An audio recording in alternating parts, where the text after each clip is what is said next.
বিতর্ক যেন কিছুতেই পিছু ছাড়ছে না দেশের ক্রিকেটের পোস্টার বয় সাকিব আল হাসানের। একের পর এক বিতর্কে নাম উঠে এসেছে দেশসেরা অলরাউন্ডারের। শেয়ার বাজার কারসাজিতে তার নাম উঠে আসার পর এবার শেয়ার ব্যবসার প্রতিষ্ঠান মোনার্ক হোল্ডিংসের অফিসিয়াল কাগজপত্রে তার বাবার নাম সঠিক দেননি বলে জানা গেছে। নিজের ব্রোকারেজ ফার্ম মোনার্ক হোল্ডিংস লিমিটেডের পক্ষে শেয়ার মার্কেটে লাইসেন্স পেতে জালিয়াতির আশ্রয় নিয়েছেন কি সাকিব, এমন প্রশ্ন ঘুরপাক খাচ্ছে।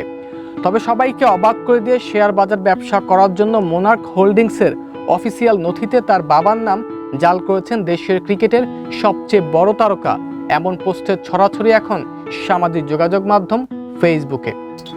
বাংলাদেশের জাতীয় দৈনিক ডেইলি সানের খবর বলছে, তাদের কাছে মোনার্ক হোল্ডিংসের একটি নথি এসেছে যেখানে সাকিব মাসুর রেজার পরিবর্তে তার বাবার নাম কাজী আব্দুল লতিফ বলে উল্লেখ করেছেন।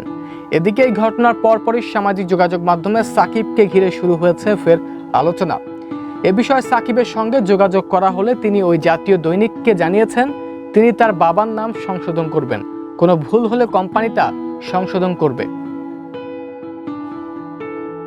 শেয়ার বাজার কারসাজির বিষয়ে সরকারি তদন্তে নাম আসায় আবার আলোচনায় ক্রিকেটার সাকিব আল হাসান। তদন্ত প্রতিবেদন অনুসারে কারসাজির সময় সাকিব আল হাসান ঢাকা স্টক এক্সচেঞ্জে বেশ কয়েকবার বিপুল সংখ্যক শেয়ার লেনদেন করেন।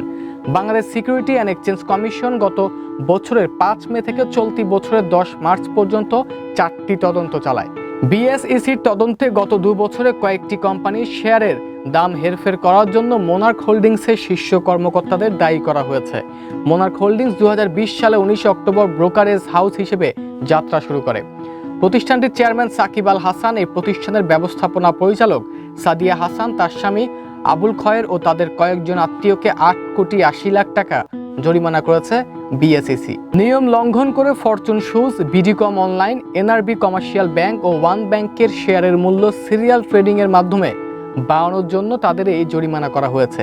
নিজেদের মধ্যে লেনদেন করে কোনো প্রতিষ্ঠানের শেয়ারের দাম বাড়ানোর স্টক এক্সচেঞ্জের ভাষায় সিরিয়াল ট্রেডিং বলা হয়। এভাবে শেয়ারের মূল্য প্রভাবিত করা আইনগত নিষিদ্ধ। শেয়ারের এই কারসাজির সময় ওই প্রতিষ্ঠানের সঙ্গে সাকিবের নাম উঠে আসে। বিএসইসি অবশ্য তার বিরুদ্ধে কোনো ব্যবস্থা নেয়ার সুপারিশ করেনি।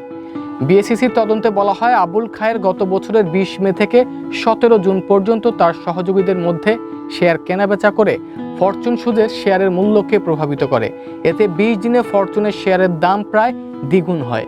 ওই সময় ফরচুনের শেয়ারের শীর্ষ ক্রেতাদের মধ্যে সাকিবের নাম ছিল।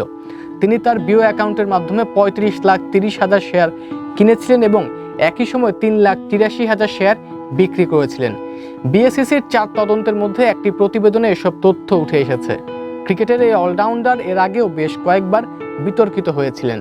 এক জুয়ারির দেওয়া প্রলোভনের বিষয়টি না জানানোয় 2019 সালে আন্তর্জাতিক ক্রিকেট কাউন্সিল তাকে 1 বছরের জন্য নিষিদ্ধ করেছিল। এবছরের আগস্টে বেটিং সাইট বেট উইনারের একটি সহযোগী সংবাদ মাধ্যমের সঙ্গে জড়িত হওয়ায় প্রশ্নবিদ্ধ হন সাকিব আল হাসান। সে সময় বাংলাদেশ ক্রিকেট বোর্ডের চাপে তিনি ওই প্রতিষ্ঠানের সঙ্গে চুক্তি বাতিল করেন। সব মিলিয়ে বিশ্বকাপের আগে মাঠের বাইরের নানা ইস্যুতে আলোচনার টেবিলে সাকিব আল হাসান।